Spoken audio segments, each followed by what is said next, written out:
Hey guys, namaste and welcome to Hit TV. Telugu తమిళ హిందీ సినిమాల్లో తన నటనతో మెప్పించిన హీరోయిన్ కృతి కర్బంద వివాహ బంధంలోకి అడుగుపెట్టారు. ప్రియుడు హీరో పులకిత్ సామ్రాట్తో ఆమె 7 అడుగులు వేశారు. మార్చి 15న హర్యానాలోని గురుగ్రామ్లో కృతి పులకిత్ల పెళ్లి అంగరంగ వైభవంగా జరిగింది. వీరి పెళ్లికి ఇరు కుటుంబ సభ్యులు కొంతమంది అతిథులు హాజరయ్యారు. అయితే ఒకరోజు ఆలస్యంగా నూతన జంట తమ పెళ్లి ఫోటోలు సోషల్ మీడియాలో షేర్ చేశారు. ప్రస్తుతం ఆ ఫోటోలు నెట్టింట వైరల్ అవుతున్నాయి. కొన్నాళ్లుగా ప్రేమించుకున్న ఈ జంట పెద్దల అనుమతితో ఒక్కటయ్యారు.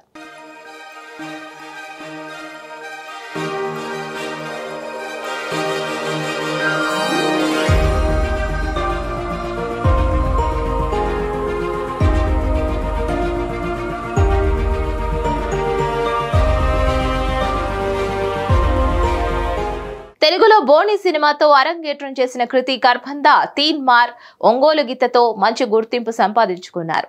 మిస్టర్ నూకయ్య ఓం సినిమాలో నటించారు. 2015లో వచ్చిన బ్రూస్లీ సినిమా తర్వాత కృతి తెలుగు సినిమాల్లో నటించలేదు. బాలీవుడ్ లో ఆమె బిజీగా మారారు.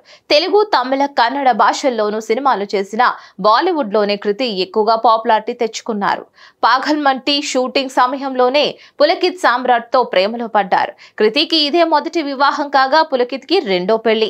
నటి శ్వేత రోహిరాని 2014లో పెళ్లి చేసుకున్న పులకిత్ వివాహమైన 11 నెలలకే ఆమెతో విడిపోయారు. మరిన్ని అప్డేట్స్ కోసం stay tune to hit TV. Hit TV presents like, share, comment. TV వాళ్ళకు కూడా నేను ఒక సర్ప్రైజ్ ఇద్దాం అనుకుంటున్నాను. మీరు మాత్రమే జెస్సీ ఎందుకు అయ్యారు? ఇలాంటి అమ్మాయిలకి పిలవడానికి బాగుంటుంది.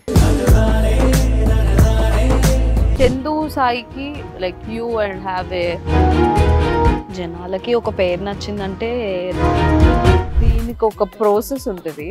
ఎందుకు ప్రాసెస్ డైరెక్ట్ వెళ్ళిపోదాం. ఏదైనా ఒకటి మర్చిపోయినావా నువ్వు? ఏం మర్చిపోయావు? ఏదో ఆ టైంకి మన సుడి బాగుంటే ఎవరన్నా చూపిస్తే రాయగలం కానీ డోర్ టు డోర్ సేల్స్ చేసేవాళ్ళు. శారీ వస్తుంది, శారీలో వెనకాల కట్టుకుని